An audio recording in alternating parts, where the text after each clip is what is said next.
So it begins again. Welcome to CreepGeeks Podcast, Season 5, Episode 224. In this episode, are giant monsters coming or an inner Earth alien battle? You decide. Yeah.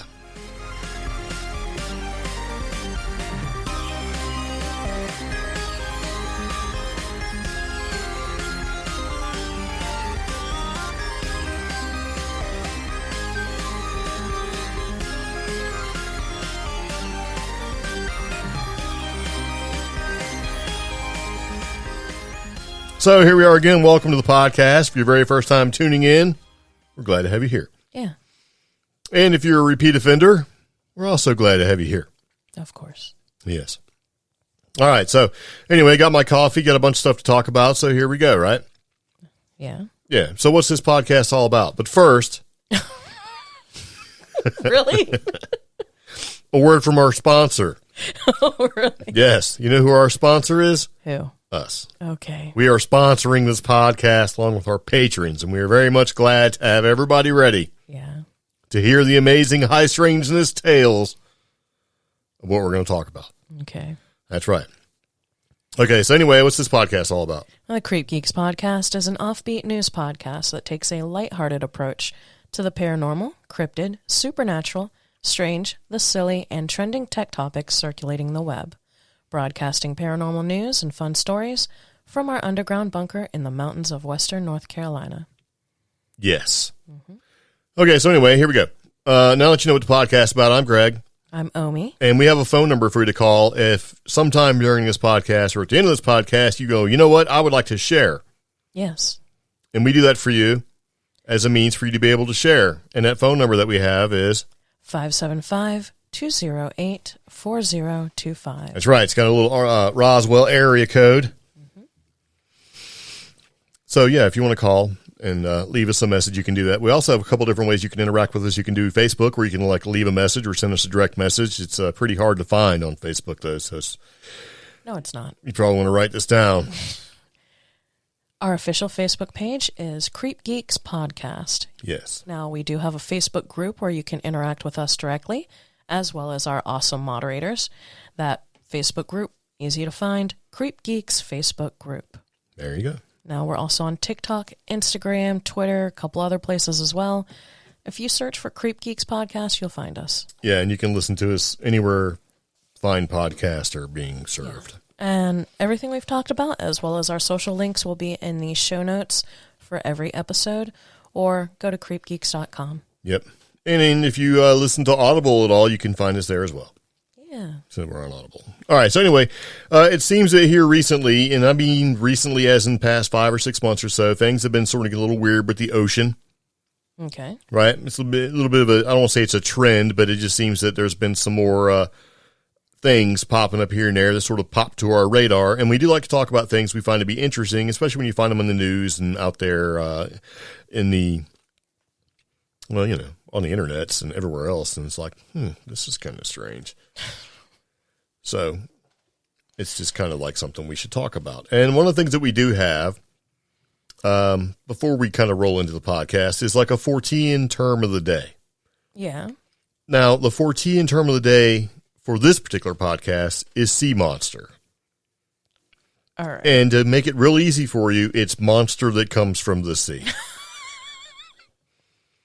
I mean, you laugh, but I mean, I can't really make it, you know, because here's the thing. Once you start to try to really put a definition to things like what's a sea monster or not, you start to, it's sort of just, I mean, okay. So if you've seen a giant jellyfish that's like 15 feet around and all that stuff, I mean, you'd be like, that's a monster, but to somebody else, it's just a jellyfish. Mm-hmm. So we're not going to basically assign a definition or term to the term sea monster. We're just going to say monster that comes from the sea, because at the end of the day, it's really all about your experience and your opinion of things to determine what's a monster or not. Well, you know, I was in the Navy for a long time, seen a lot of weird stuff in the ocean, right? What about cryptid? Like sea cryptid or oceanic Because that's cryptid? dumb. Well, sea cryptid. Oceanic cryptid. No, we're not doing all that. You know why? Why? Because sea monster is a term that's been around for couple 300-400 years at least, and it works. Yeah.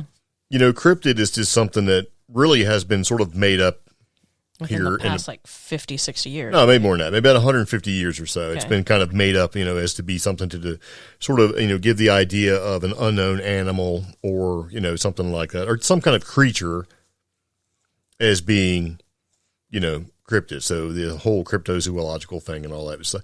And plus, when you keep saying cryptid or you do a search for cryptid, you want to, with people in cryptid currency, right? Like crypto. And it bugs me. It's like, because we get this all the time because we have like Instagram and things like that where we put tags in there for like cryptids and things, and it never fails. There'll always be like somebody going, "Hey, have you seen our new cryptocurrency? You should send us, it's like, I don't want to click on your link, you spammy guy, because crypto and cryptid are two entirely different things. Yes. One's a made up form of currency and the other is a made up animal. Allegedly made up. Hey, until you can prove otherwise, it is what it is. Because when I looked into cryptid currency or cryptocurrency, you know what happened? What? I found people that were like living off the interest of their cryptid currency, cryptocurrency stuff. And I'm like, you know what? That doesn't seem real. Mm-hmm. I don't know. And I'm sure it is. And there's people that are like, well, you don't know what you're talking about. And that is absolutely correct. I don't have any cryptid currency or cryptocurrency. I just don't. I don't have time for that. I bought some. Yeah, I seen that. Yeah. How much is it worth? It's actually nothing. Less now. It's worth nothing. It's like worth $2 now. Yeah. And I'm sure that, I don't know, it just, the whole thing just seems kind of, and I understand the idea behind it, so. Yep. But it just seems sort of fantastical, much like the animals and stuff. So we're going to keep Sea Monster as Sea Monster. Mm-hmm. Monster from the sea. Okay. All right? We're going to leave it at that. We're not going to cloud the issue with things that don't need to be clouded by. So here recently we've had a ton of storms come rolling through our secret hideaway area in the mountains of western North Carolina. Lots of flooding, lots of lightning. Bought a lightning detector. And it goes off to show you how many lightning strikes are in your area based off around a 20-mile range. I did a YouTube video on my other channel.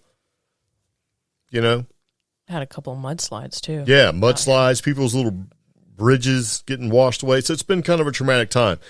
The internet going out because, according to our satellite internet and television, a branch may be in the way of the dish. It's like they don't want to say, hey, heavy rain on your satellite dish is what's making, you not be able to be a productive member of society. Mm-hmm. But this sort of kind of got me an idea of thinking about different things. And, in one sort of impromptu lightning detector session, which is basically turning on to see how many times it beeps and flashes at us, it came up with like 199 lightning strikes, and I'm sure some of those are spurious, but, at the end of the day, that was a lot. And so when I was sitting here getting down to do the podcast, I came across this article, and I thought we should talk about it. So this is, some of our news. Yeah, and the article title is Transformed by Lightning, Real Life Stories. Huh. Yeah. So this came from Anomaly. How do you say that? Anomalian.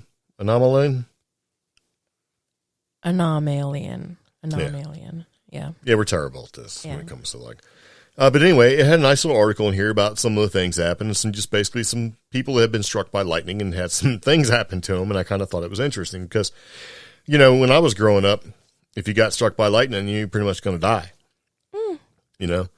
But it seems like here recently there's more cases of people actually surviving lightning strikes, than you would expect. But sometimes these lightning strikes will happen to people where they get struck by lightning and it's to have like weird powers. And maybe not necessarily good powers either. We're not talking about like, you got struck by lightning and now you're Electro Bolt and you can control lightning coming out of your fingertips and stuff like that. Not one of the Avengers or X-Men. No. Okay. Or even any kind of other low-buck superhero, kind of is what it is, right? So there's cases exist where people have been healed by medical conditions after being struck by lightning. There's also cases where survivors developed alleged psychic abilities. Now, those are the ones I'm interested in, right? Uh-huh. Yeah.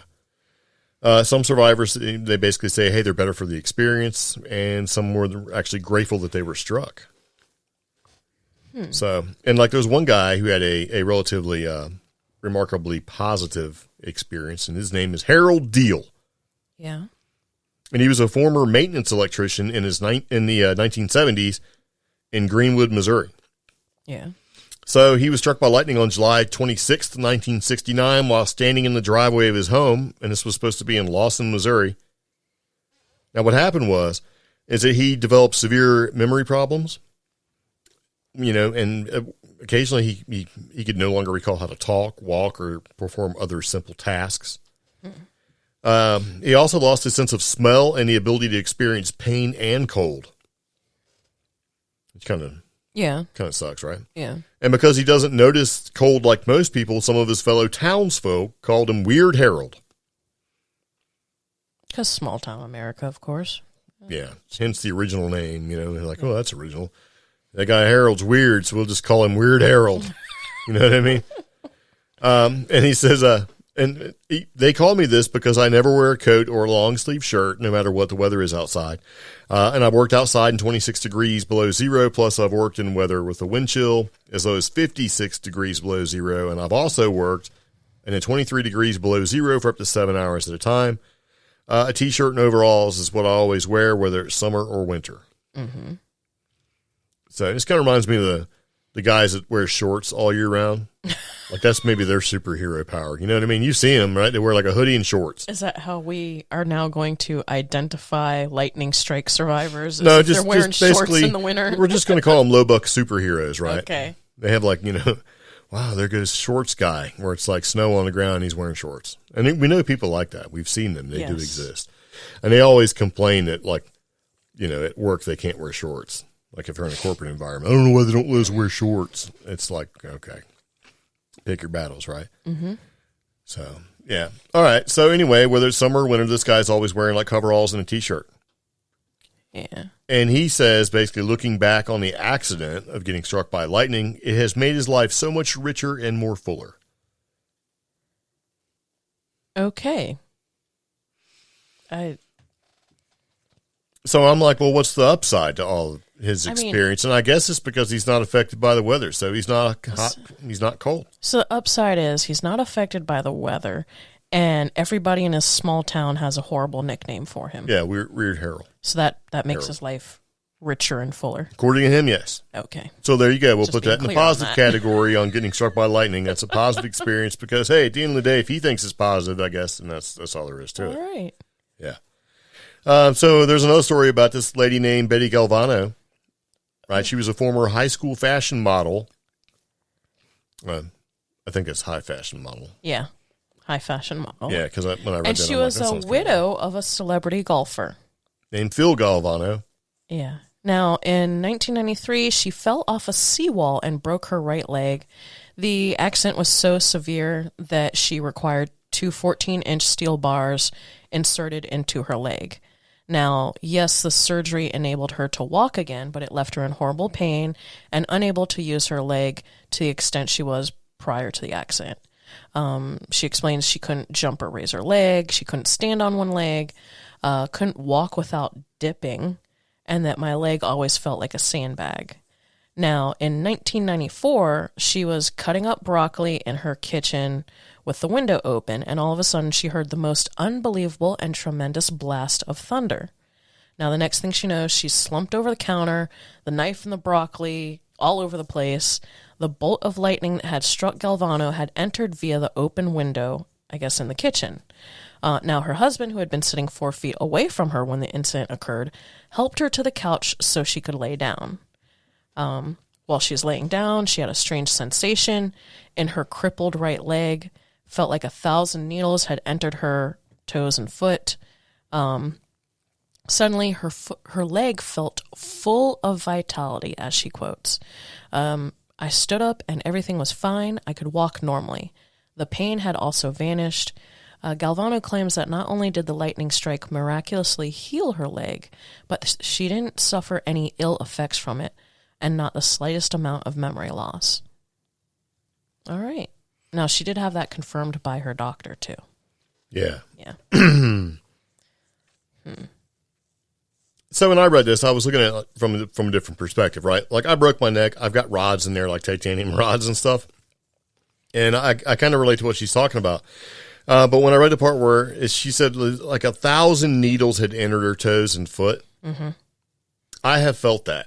Okay. Like, through my arms and fingers and all that stuff because of a broken neck. And really what that was something like impinging on some nerves and that nerve bundle thing. So whatever happened with this lightning strike for her either reconnected the nerves that weren't, firing correctly or whatever, or burned the bad ones out and the new ones were able to take over. I don't know, but burn the nerve endings or reconnected. Yeah, but that whole, thousands of little pins and needles, like, yeah, man, I know exactly about this. I thought it was kind of neat. It's like she gets zapped by lightning and her crippled leg felt better. Yeah. So that's pretty cool. Better than, I guess, the weird Harold there, So I don't know. So pretty much with the whole lightning thing, it's like I think she's been struck like more than once, but some of these survivors undergo kind of like a spiritual awakening when they get zapped. I wasn't going to go into that because it kind of descends from there, talking about like. Well, I wasn't either, but I mean, I could totally see where lightning can give you a spiritual experience, right? So you get zapped, so you're energized, but also if you survive, it kind of changes your perspective to begin with. But I don't know, it's just kind of a thing, I mean, I get it, where typically if you go through a traumatic experience, you can have a different outlook on life. And I think if you wanted to use that to sort of make yourself fix yourself or whatever, you can totally do that too. I don't know. But there's another case too where this guy got struck and healed by lightning. His name is Robert Davidson. Yeah. Yeah, he was kind of healed, sort of, right? He was riding his motorbike down Interstate 74 in 1980. On his way to Indianapolis, it started to rain, and behind him on a motorbike was his wife. So they were cruising down the road. They decided to pull off so they could get on their wet gear, raincoat, pants, all that stuff that you wear. And just as he was getting off his motorcycle, with his left foot on the ground and his right leg still in the seat, he was struck on the shoulder by a bolt of lightning. Huh. And so he was sent flying through the air and landed on the ground without a pulse. And a physician who happened to be driving by seen the accident and, basically pulled over and jumped out and started, giving him some assistance with CPR. Yeah. And they called an ambulance, and a physician and a team of ambulance paramedics desperately tried to restore his heartbeat, but with no luck. So this guy's kind of dead, right? Yeah. And so it looked like he wasn't going to make it. And what happens next sounds like something out of a Stephen King novel. And this is why I thought it was pretty interesting, right? A woman carrying a Bible wearing an old-fashioned style black dress suddenly arrived at the scene. She said, "Let me touch him." Right? And she made her way towards Davison, and given the hopeless situation, the hopeless nature of his condition, the paramedics decided they got nothing to lose by letting this, strange lady touch him, right? Yeah. And she knelt down beside me, Davison said, and placed the Bible and one hand on his chest, with the other hand on the ground, and she proceeded to lift the Bible to the sky and muttered something that no one understood. And then the woman, who came to be known as the Woman in Black, then got up and walked away and was never seen again. And moments later, Davison had a pulse. Okay. And so the identity of this Woman in Black remains a mystery. She appeared in an instant and vanished in an instant. Yeah. And see, some of the witnesses and the paramedics at the scene say they didn't see the woman, but others were adamant that they saw her and that she did indeed save Davidson's life. See, that's the whole weird side of things right there. Yeah. So, I don't know. And this paramedic, Mary Lou Schaefer, she says, "There's no doubt in my mind she was there." So basically after that, she healed him. Davison was immediately taken to the hospital. He was stayed in a comatose state for 7 weeks. And he had to spend several additional weeks relearning how to walk. And the lightning strike damaged his vocal cords, and it was 2 years before he was able to talk again, and 9 years before he was well enough to return to his job at General Motors. And he evidently had some kind of like peculiar after effects. Like he couldn't wear a wristwatch. He couldn't wear a watch without it malfunctioning. Okay. Which kind of goes back to like where you hear about cases like that, where there's some people that just can't wear like electronic devices because like their watches mess up. Digital devices don't work. anything they get around electronics seems to malfunction. We've heard stories with stuff like that, and like people walking down the street and the lights blowing out or turning on or turning off and all that stuff. So, yeah, I don't know. So he wouldn't be able to wear a watch. That could be bad. Yeah. So he would be the guy that's always like, well, my smartwatch is not working. And you're like, well, let me fix it. Yeah, but we hear the same thing about like alien and UFO experiencers as well. Like, like Eric Mitchell and stuff, and zapping my Zoom recorder. Yes. Making your volume go down to nothing after I said it. You know what I mean? I'm like, yeah. Stuff like that. So it's just kind of weird, Yeah. But I like the idea that it's just, this lady dressed in black, like with her out of weird sort of period clothing, kind of shows up. And I know, but it just also makes me, I don't know, I feel iffy about this site and this article now. Why? I don't know. It just seems less legit with that particular story. I don't know. Because it involves religious? Too much. No, well, honestly, like at least 3 of these have some sort of religious consequence towards the end. Sure, like divine intervention. Well, like these people all found religion afterwards. Yes. Not all of them. I mean, I'm saying. A lot of people do, though. I mean, you have that seems to be a thing, right? Okay. Where a lot of people will have a traumatic experience. And in this case, I think you would look at lightning strikes as being so out of the normal. Mm-hmm. You're more likely to get hit by a truck or, if I got struck by attacked lightning, by a chihuahua than you would be getting struck by lightning. And after that, so it's got to be like. I'd be more mad because I'd be like, okay, I got struck by lightning instead of winning the lottery, because it's like the chances and the odds for both of them are so out there. It's like, I don't know. Well, I think if you got struck by lightning, you should go play the lottery ticket. True. Once you're able to. Yeah. But, if you can't walk or something afterwards, that's just the thing. But, the idea of getting zapped and surviving at all, I think is pretty remarkable unto itself. Because I've been out in some pretty heavy lightning storms. I don't like it. It's never fun. Especially when you see stuff like lightning hit the water and go skipping across the top of it, like bouncing across the top and hitting like a metal marker, like channel buoy. Mm-hmm. Like, whoa, So, I don't know. It was fun. Like super scared. Yep. So anyway, there you go. Some lightning stuff. Kind of relates to the weather that we were having. It wasn't very, as good as I thought it was going to be. Judging by your reaction, that's cool. Yeah. Sorry. It's all right. It is okay. So, all right. I noticed this the other day, and I've been kind of keeping an eye on it. Oh. What? One of our listeners sent this one in, too. Yeah. What are you talking about? One of the next things we're going to talk about. So. Okay. So for those of you listening at home, right, here's the part where I think that maybe we're not looking at the same podcast information. Okay. Because I'm looking at episode 224, and I don't know what you're looking at because I don't remember anybody sending this in. Actually, somebody forwarded this to me on Facebook, and I thought I forwarded it to you. Well, maybe not. Yep. We'll see. So, past 3 years, things have been getting really weird in the ocean, right? Yeah. Now, I was in the Navy. Like I said earlier in the podcast, hey, I've seen weird stuff in the ocean all the time. So what would be a sea monster to you would be like biologics or phytoplasm or something to me. But this caught my attention. And it kind of goes in a series of events that we're going to loosely place together and give a theory. Okay. At the end of the podcast. So we're going to start with this. This sort of made the news, but it came as kind of a surprise for me that the U.S. Navy, right, has invested large sums of defense budget spending on underwater and unmanned drones, which that in itself is not out of the ordinary because it makes sense. I mean, it's typically less expensive, and it makes sense the way things are going with drones and AI and robots and stuff like that for them to do this. And whether it's for research or surveillance, who knows? So we know that the Navy is starting to do this with the underwater surveillance drones. That's been around for a long time.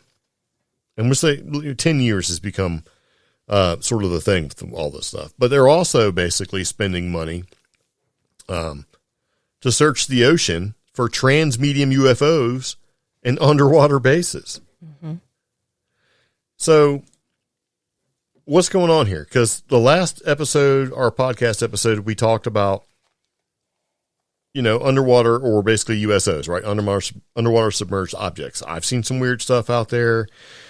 There's been reports of people seeing weird things in the ocean. It's been around for a long time, right? I mean, you've got all these incidents that occur where if you scratch the surface, you'll definitely find something where you've got things going out of the ocean at high rates of speed or coming into the ocean at high rates of speed. Sometimes they disappear. Sometimes they sink. Sometimes they become part of the latest and greatest UFO disclosure information, right? With the Tic Tac and the fast mover and all the videotapes that sort of kicked all this in motion. Yeah. Right? So if they're going to be spending money and they may start searching the ocean for transmedium UFO bases, what does that mean? Like, why would the Navy do that? That means that they had to have some sort of situation or awareness that would lead them to have to make that search. Yeah. Yeah. And so that just even sort of furthers the idea that the military either kind of knows what's going on with some of this stuff or has an idea that there may be something out there, or maybe they're putting a positive sort of public spin on it, like, hey, we're going to start looking for stuff, right?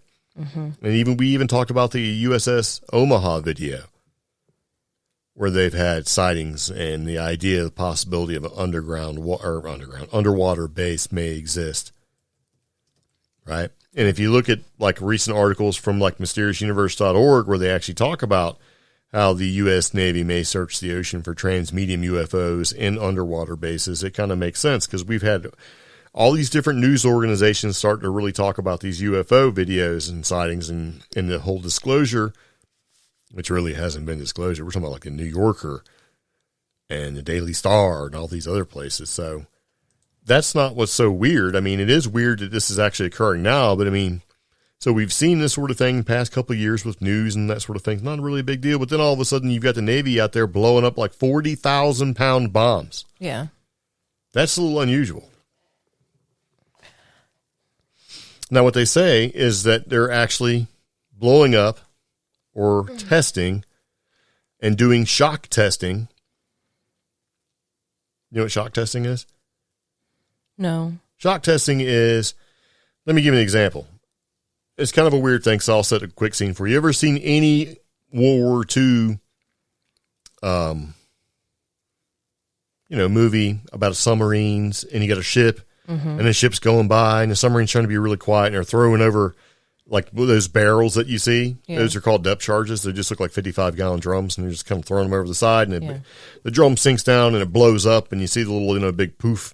Yeah. And all of a sudden, the submarine is racked. It's all shaking around, and the pipes are breaking, and people are running around turning valves and stuff like that. Yeah. Well, when an explosion happens underwater, it creates a shock wave, and it's typically the shock wave, right, and displacement of the water and all that stuff. It creates that large force, and that impact, that shock wave, can do a lot of damage. So the idea behind shock wave testing is that they blow up these large underwater bombs next to a vessel to see how they survive the shock wave. Okay. Now, fun fact, I think it was during it was 92, 93 for me, and my brother was actually there. We were doing this thing where it was a VE, Victory in Europe celebration, where our ship and a bunch of other military ships from different nations were going through this channel, and this was one of the most heavily mined channels in World War II, and we had minesweepers, and other countries had minesweepers, and there was lots of vessels, and they were doing like sort of a float parade thing, like sailing by the coast. And at the same time, they were doing underwater operations to as far as like minesweeping and things like that. And this was the most heavily mined channel. And over 50 years, they'd been continually going through and using minesweepers to make sure that all the mines were cleared out because it had become a heavily trafficked, sort of just regular transit area for other ships. And we brought our minesweepers over there, our brand new ones that we had at the time, and they found like 89 more mines. So it was kind of a big deal, And they actually found one of these mines. I call it like a Gilligan mine. It has like the horns on, it looks like a gumball floating around. Yeah. And the EOD guys, the Explosive Ordnance Detail divers and all that stuff, they went and they set up some some charges on this thing because they were going to blow it up. It's a 2,500 pound mine. Yeah. So all the ships kind of stopped, and we were sort of back a little bit, and we're like, hey, check us out, guys. We're going to blow up this mine. And we're all hanging out on the pointy end of the ship, which is the forecastle, which is spelled forecastle, if you're not nautical. And they lit this thing off. And it shot like just like in the movies, man, like a World War II like explosion in the water, like 100 feet in the air, this huge geyser of water, big loud boom effect. And you could hear the shockwave coming through the water. And so it was a big deal. This mine had been sitting around for so long, they expected it to be a dud and it would just sink. This thing blew up like super crazy. And all these ships were knocked offline because the shockwave, made them lose power and they lost steerage, which is the ability to steer the vessel. We're, U.S. warship. We didn't lose power or anything like that. But, it was pretty intense because you could hear the shockwave coming through the water. And when it hit the ship and went through, we have these things called baffle plates. You could hear going all the way down the boat. It was nuts. So, and I totally get the idea that you want to shock test something, but the idea of dropping not one, not two, but 3 40,000-pound bombs next to a brand new aircraft carrier, what they're calling a super carrier, U.S. aircraft carrier called the Gerald Ford, that doesn't seem right to me. It's like, that seems like, there's ways to get that information. Why'd you do it 3 times? Exactly. That's a rare thing. It's like, I understand that maybe they're testing new technology. So as soon as I seen that, right, the first bomb going off, I was like, I read about it. And then like they did it again. I'm like, my thought was, and a lot of other people's thought was, what are they trying to kill? Yeah. And there could have been so many other different cover stories. Well, yes, I understand like the military and the shock testing. That makes complete sense. You could have come up with another cover story saying, hey, it's geology research. We're trying to get a bunch of stuff up from the bottom of the ocean floor. Or even like a horrible, really lame archaeological reason since it's the Gulf of Mexico. Yeah, but the problem with that is they used all of it towards like this military statement. Well, yeah, and of course, anything military, you get people out there like, you're killing the ocean life. Yeah. Now, there is some truth to that because after that mine went off and blew up, there was all these fish floating around, right, when we were out there off of France.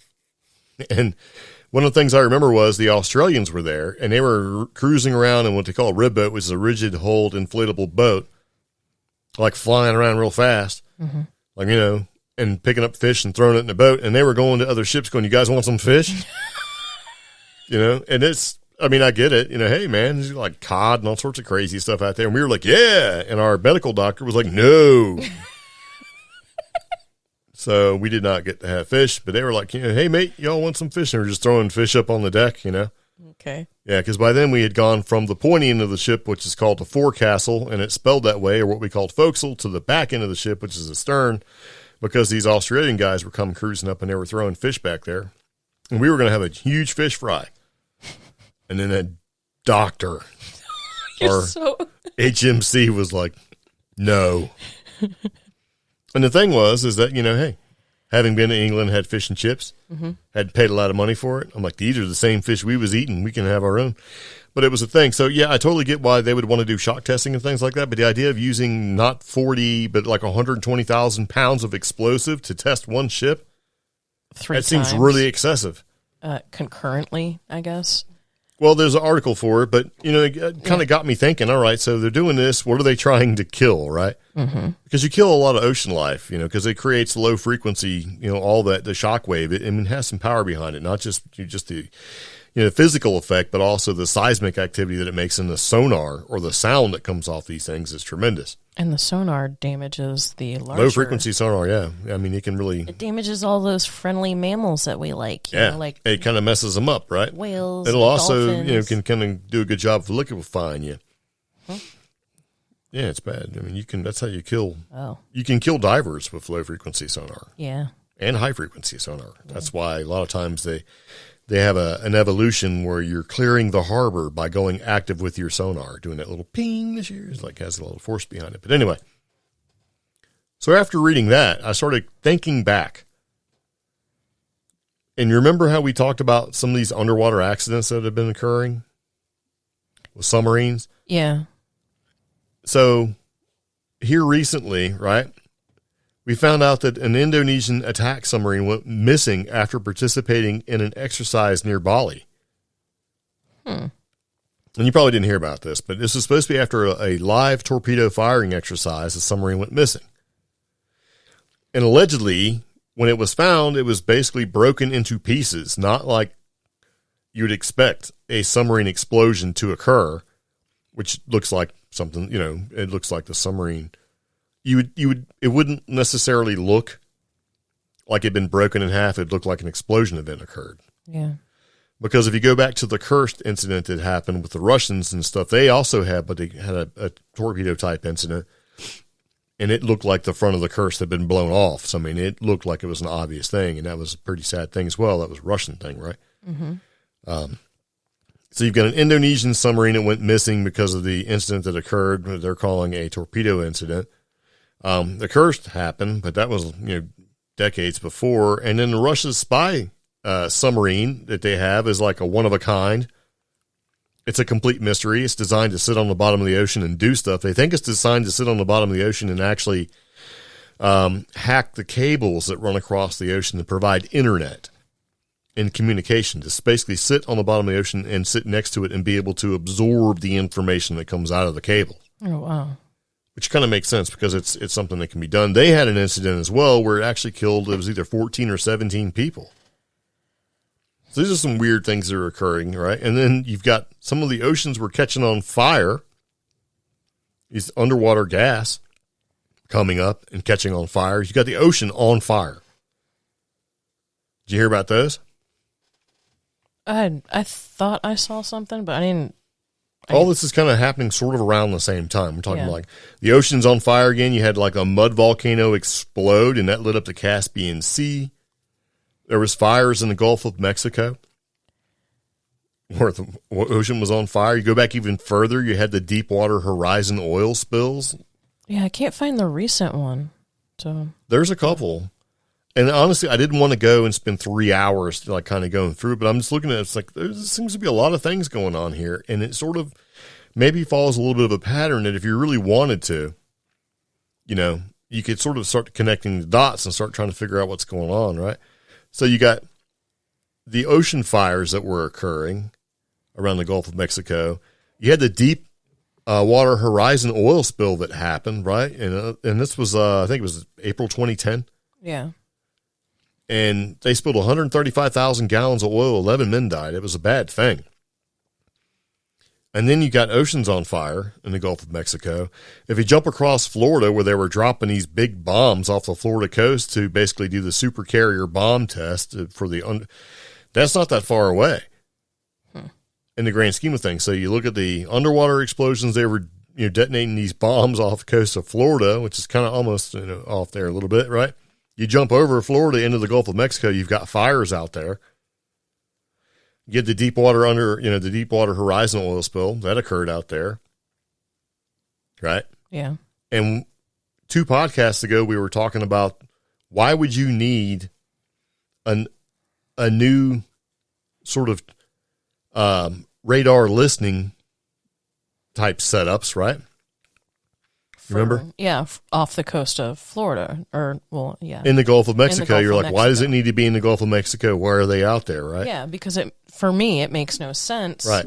Why are you going to go UFO hunting in an area that, when compared to the rest of the country, ranks relatively low in reported sightings for the past few years? Yes. So what if they're not looking for UFOs?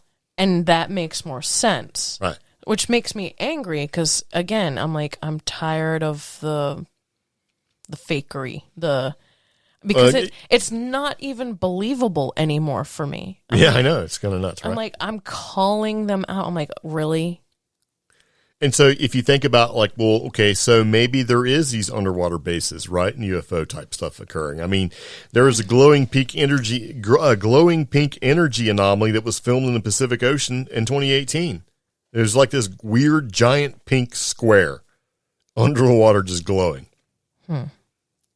And I'm like, I don't remember hearing about that one. But then NASA spotted a strange thermal anomaly in the Atlantic Ocean in November of 2018. Oh. So it's like, what do we got going on here, right? And so if you kind of look at all the stuff that's been kind of happening here, and you've got like the muds and stuff's on fire now. And you also got like a big chunk of Russia's on fire. Our out west in America is on fire. Yeah. Mud volcanoes lighting up the Caspian Sea. We had fires that's in the Gulf of Mexico. They're dropping huge bombs in Florida or off the coast of Florida to test,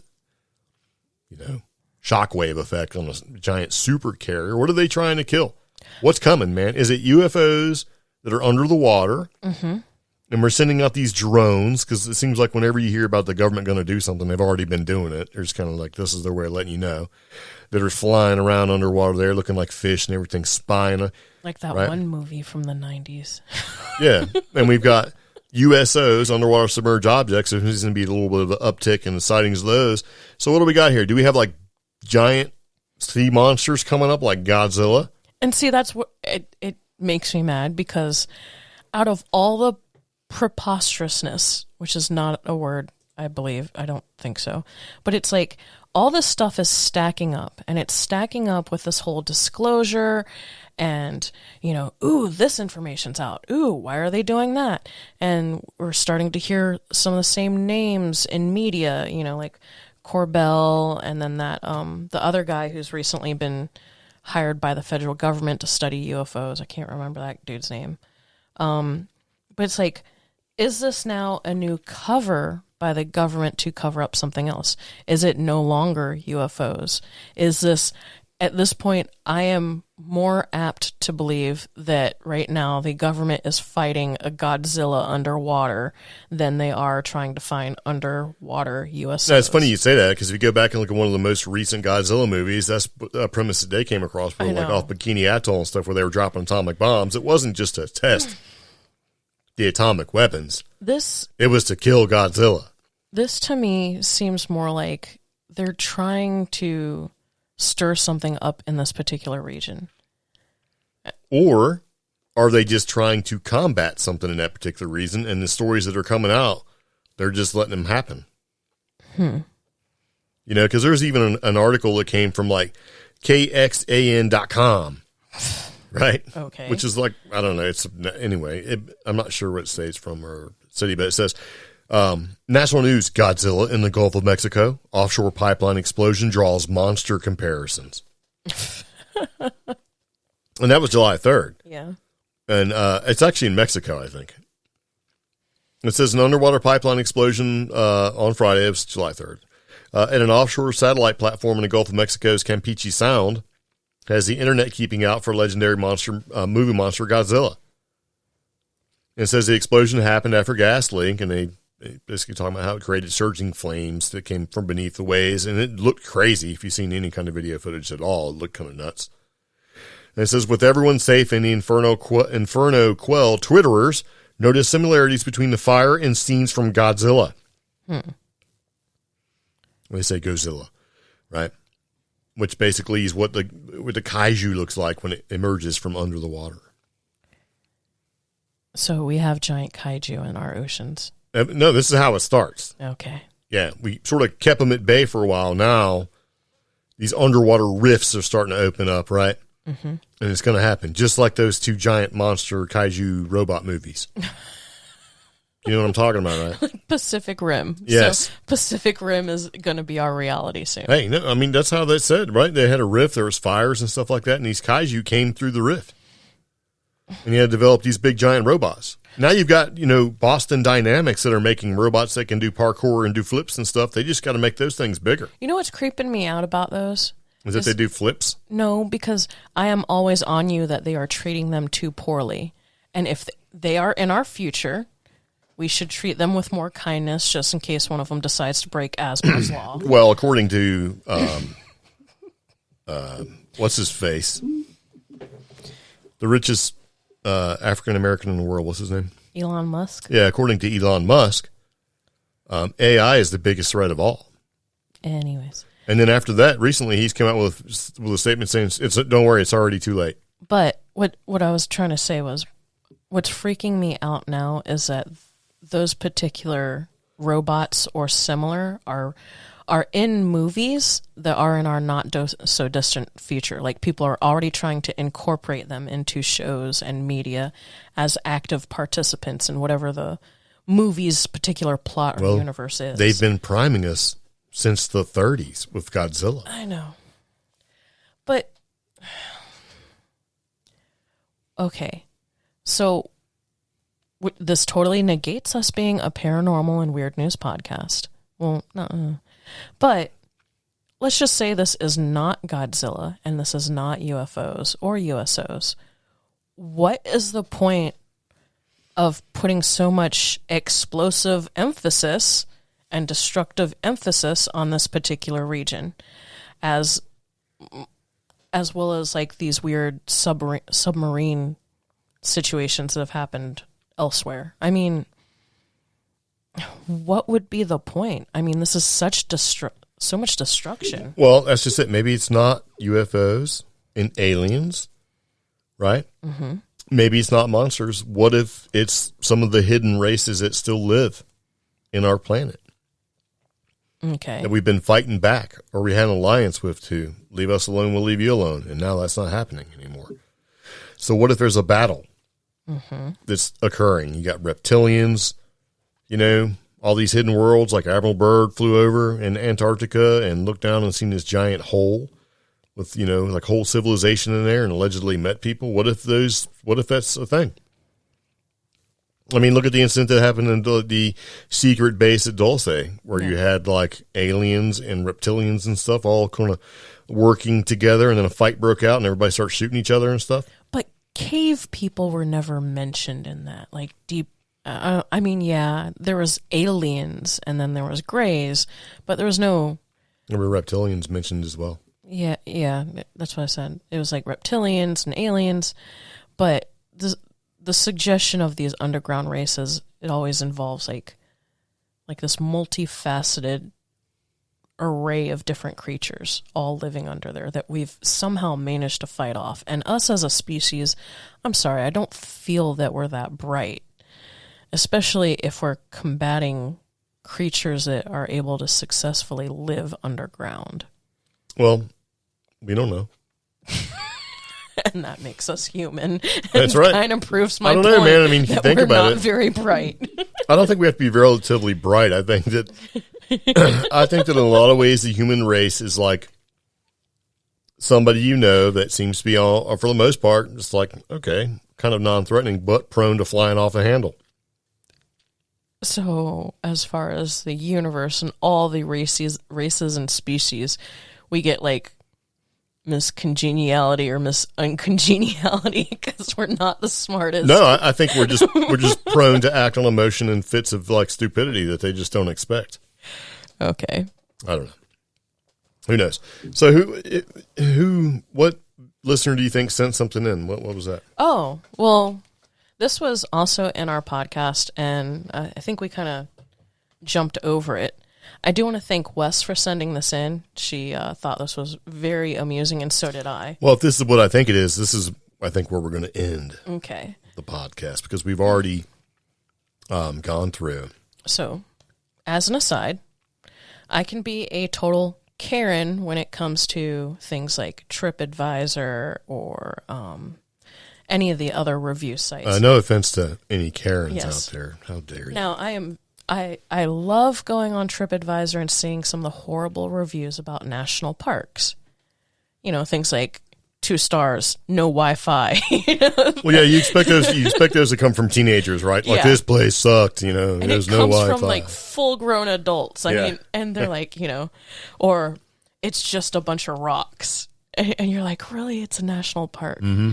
But it seems that particular attitude extends to the cryptid community, because this particular tourist penned a scathing review of the Loch Ness after failing to spot the Loch Ness Monster. Yeah, so in 2021, there's been some Loch Ness Monster sightings, and, you know, people will starting to get a little excited about it, and these sightings have been logged into the register of sightings, and then...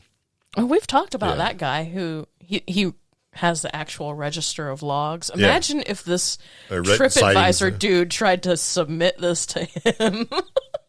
He probably got it.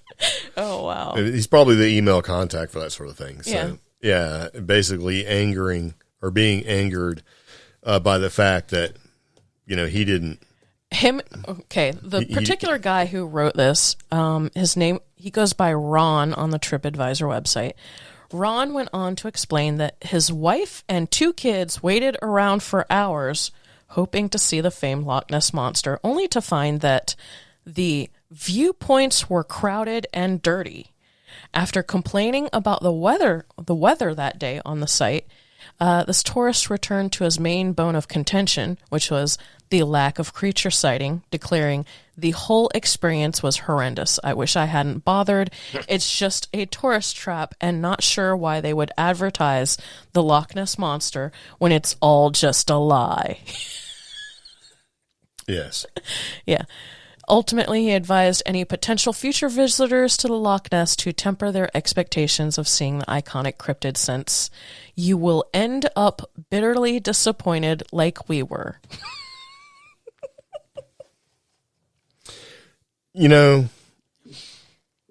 That's kind of hurtful. Yeah. But it goes back to one of those things where when you try to talk to somebody about the idea of looking into, things like cryptids and UFOs and even ghosts and ghost hunting and things like that, and you sort of explain because somebody asked you a question, and then you explain it to them, and they still have a look like, what's the payoff? Like, why are you doing this? What's the payoff? What's the end result? Do you see something? Have you seen something? Will you see something? When are we going to find out? Because they have the expectation that, something's going to happen. And they don't necessarily, I think, realize that at the end of the day, if every time you went looking for ghosts or Bigfoot or UFOs, you found them, it wouldn't be a thing. And that's part of the knee-jerk TV/internet culture that a lot of us have kind of fallen into since especially the past year. Yeah. We're stuck at home. We want to see something spooky or we want to see something funny.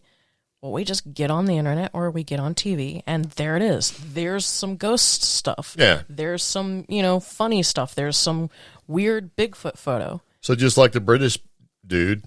Yeah. He's like, what's the point? I didn't see anything. And he's angry about his whole experience because he sounded like he obviously wanted to be doing something different. Yeah. And went out there with the expectation that, okay, after going through all this aggravation and heartache. Okay, it just makes me mad, though, because it's like... An inconvenience is really what it is. He was inconvenienced by having to go through all the evolution necessary to go there and not see anything. This is the Loch Ness Monster, which has less sightings, honestly, than the Brown Mountain Lights. And we know of somebody who studies that, has a YouTube channel, this professor guy. He's set up cameras to try to film them all the time.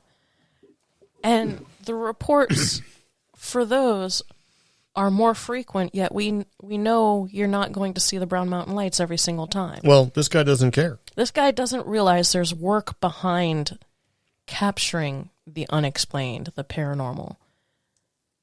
Oh. So, really what he's looking at is what's the point? Well, it's just not for you. Evidently not. That's why he left a scathing review on Yelp. That was the one I was thinking of. Probably because I got kicked off again. Yeah. I haven't been on TripAdvisor for a while, but I've been a horrible person on Yelp a couple times. It's like you this is terrible. I'm going to leave you a terrible Yelp review.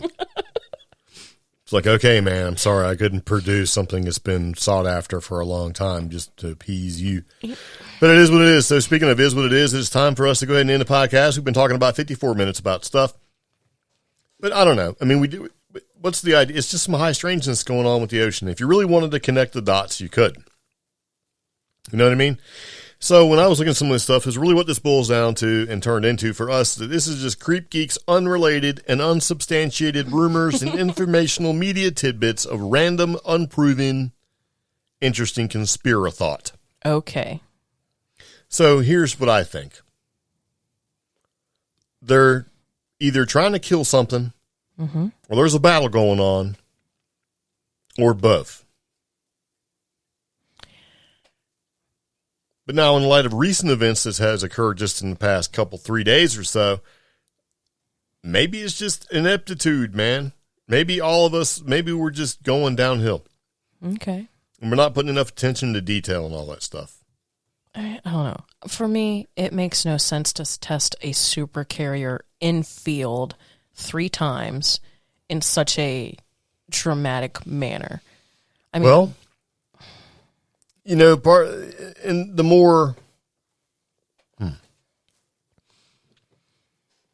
let's just do it like this. In my own past experience with things being in the military and stuff, there would be a multitude of reasons why this test is occurring now. Yeah. With this particular super carrier, and I can understand why they would want to test it. But honestly, I don't know. Well, I mean, I have my idea of why they would test it, but I just think that maybe three explosions is probably a little excessive, although it can make sense. I mean, there may be some new design aspects that are employed in this new super carrier. You know what I mean? Maybe there's some new structural elements and stuff that need to be tested because things are completely different. I mean, who knows? So the reasons, if they are not as fantastical as we think they are, could make sense and do make sense. But it just seems like just seems a little strange to hear it, you know, all out in the open and obvious. I don't know, man. It's just kind of weird. Oh no, to put, you know, a craft of that type through 3 consecutive metal stress tests of such an extreme nature, having an elementary understanding of metal and, you know, elements and stuff like that, I would figure after the second in combat type testing scenario, you'd be able to analyze the structure of the metal and of the entire craft just as well. No, let's not even go. I can talk for a long time on why you'd want to test it in 3 different places. I would just wonder why past information, you know, unless this is a completely new design class of ship with this super carrier, which I don't necessarily think it is, but I don't really know for sure. I don't know why they would want to go through all this again, but yeah, maybe there's new technologies that we're just not aware of. I'd test it until it breaks, and I'd make it apparent. Yeah, well, I would. Test it till it gets destroyed. No. Okay. That's not what you do. I mean, I understand what you're saying, but I don't want to go through and be that guy. I know, and I don't want to do it because there's so much that, and this is part of my thing, right? I've spent many years look, I spent a lot of time in the Navy, a lot of time at sea, right? Not a lot of time, you know, I did almost right at 10 years in the Navy, but I spent a large chunk of that at sea, and knowing kind of how things are put together and how things work, and I understand a little bit how the military worked at the time. I get why they do testing and things like that. And you can't just test it till it breaks, because anybody could fire an Exocet missile and blow your ship in half, and you're at the bottom of the sea in 2 minutes. So you don't want to necessarily test it. And they do test that. They blow ships up with mines and things like that to get more and more information. But to me, what's kind of rare is in this particular instance, they did live sort of shock testing with crew and everything like that as part of their sea trials. And I don't remember that being done for a long time. Yeah. It's just a weird thing. But anyway, we're going to move on. So anyway, I think that's about all we're going to talk about for this particular episode of the CreepGeeks Podcast. So, yeah. Yep. It is what it is, I guess. So thanks for tuning in, guys. Again, everything we talked about will be in the show notes for each podcast episode, including our social media links. So be sure to find us on Facebook, Instagram, TikTok, anywhere, and reach out. We like to hear from our fans. Maybe we'll do some upcoming fan stuff soon. Who knows? Some what? Like listener stories, listener emails, stuff like that. Yeah. I see. Yeah, we got to have them. Yeah. So, you know, If we have them, we'll talk about them. Actually, probably what we'll do for our next particular episode, because it can change, because sometimes news occurs and kind of changes the idea of where you want to go and things you want to talk about. We do have a little bit of a Brown Mountain Lights update, where we can talk a little bit about some of the stuff that we have from listeners that kind of sent some stuff in. So there's that. And we also are going to be talking about the scientist that you were talking about, who's recently been tasked to investigate UFOs and why it's such a big deal. So we'll talk about that next time. So anyway, thanks for listening. See you later. Take it easy. Bye-bye. Bye.